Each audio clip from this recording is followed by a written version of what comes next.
সালাতে দোয়া কবুল হয়। সালাতে দোয়া কবুলের তিন জায়গা।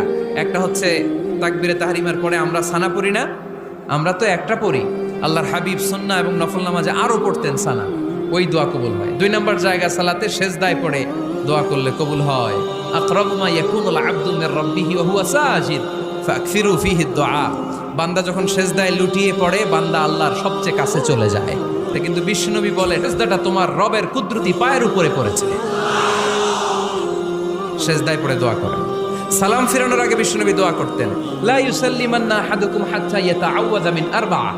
আল্লাহর হাবিব বললেন, চার জিনিস থেকে পানাহ না আছে আমার কোন উম্মত যেন সালাম না ফিরায়। তারা যেন পড়ে আল্লাহুম্মা ইন্নী আউযু বিকা মিন আযাবিল কবর, আউযু বিকা মিন আযাবি জাহান্নাম, আউযু বিকা মিন ফিতনাতিল মাহইয়া ওয়াল মামাত, আউযু বিকা মিন ফিতনাতিল মাসিহিদ দাজ্জাল।